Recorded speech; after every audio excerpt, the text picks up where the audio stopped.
Lavenham, Suffolk, England, year 1630. In this village, the day begins without a transaction.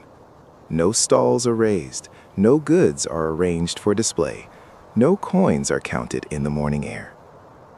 This is Lavenham, England, in the year 1630, a place where daily life does not start with buying, but with continuing what already exists.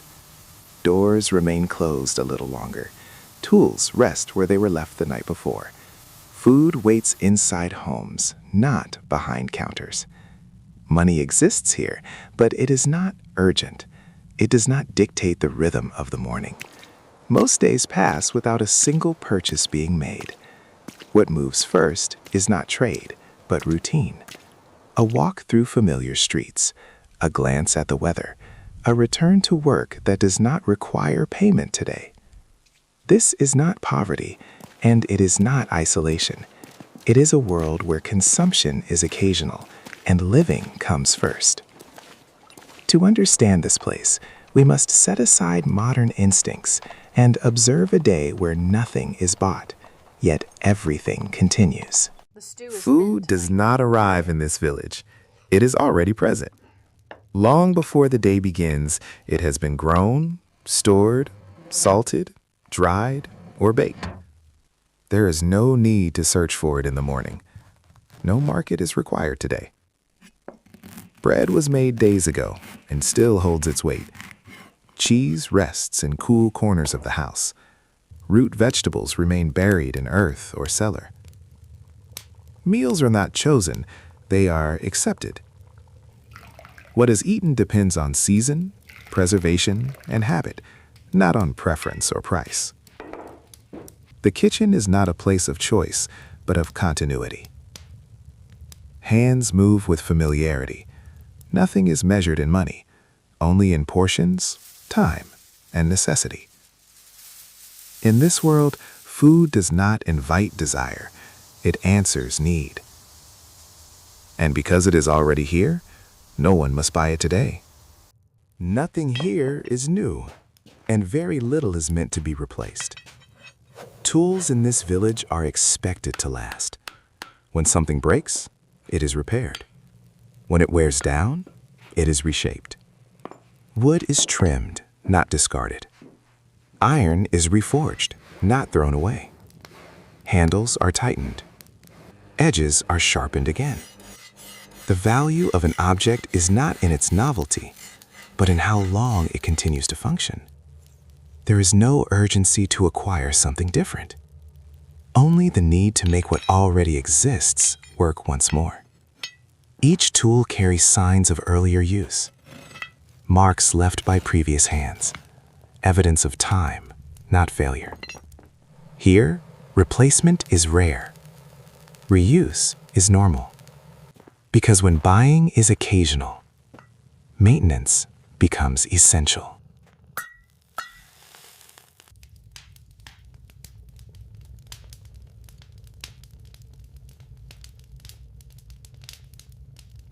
Clothing here is not seasonal, it is continual. Garments are expected to endure years of wear. When fabric thins, it is patched. When seams loosen, they are sewn again. A shirt does not become useless because it is worn. It becomes familiar. Clothes are altered to fit changing bodies, passed between family members, and adapted as needs change. There is no daily concern for appearance as display, only for warmth, protection, and durability. Every stitch carries intention. Every repair extends usefulness. In this village, clothing is not chosen in the morning. It is relied upon. Because when replacement is rare, care becomes a daily practice, and nothing that still functions is considered finished.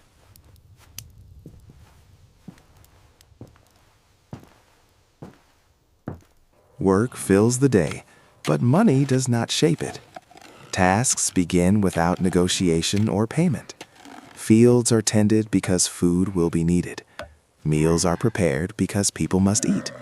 Homes are repaired because shelter cannot wait. Much of this labor is essential, yet it is not bought or sold. No coin is exchanged at the end of the morning. No wage marks the completion of effort. The reward is continuation. Work here follows responsibility rather than profit. Families labor for themselves. Neighbors assist when help is required, without counting hours or setting prices. Some effort will be returned in time. Some will never be repaid directly. Balance is kept through memory and trust, not through accounts or records. In this village, work does not depend on money to begin. It proceeds because life demands it. And for today, that is reason enough.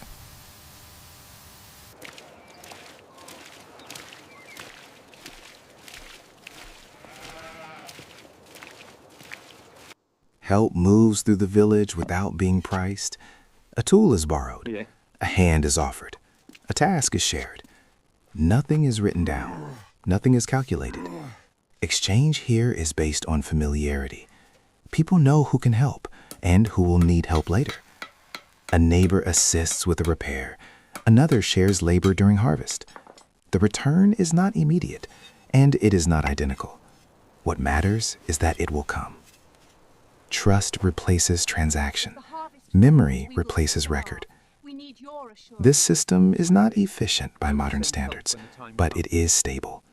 Because when buying is rare, relationships carry value. And the village functions not through money moving, but through people remembering. Choice is limited here, and that is not considered a problem. There are few options because there are few goods. Food is what is available. Clothing is what fits. Tools are what exist. There is no comparison, no selection between alternatives, no expectation of variety. Life is shaped by season, by weather, and by what has already been made. Desire is not constantly provoked. Attention is not pulled towards something new. Without endless options, decision becomes simpler. Time is spent using, not choosing. In this village, less choice does not mean less function. It means less distraction. As the day ends, the village slows. Work stops because light fades, not because tasks are finished. Meals are prepared from what remains. Tools are set aside. Clothing is folded, not replaced. No one returns home with purchases. No bags are carried from stalls. No money has moved hands today. Yet the day has been full. Needs have been met. Work has been done. Life has continued. The absence of buying does not leave a gap. It leaves quiet. As evening settles, it becomes clear that nothing essential is missing, because this day was never built around consumption.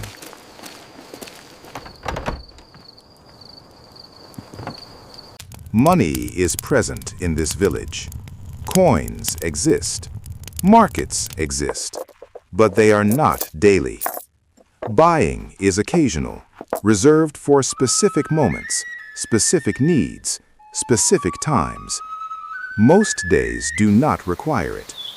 Money does not organize the hours. It waits at the edges of life, used when necessary, ignored when it is not. This is not a rejection of economy. It is a different relationship to it. Money serves the village, but it does not command it. And today, there is no reason to use it. Night closes over the village. The day ends as it began, without exchange. Nothing has been bought, and nothing has collapsed. Life has moved forward through routine, through repair, through trust. This is not a world without economy. It is a world before consumption became constant, before identity was shaped by ownership, before desire was engineered.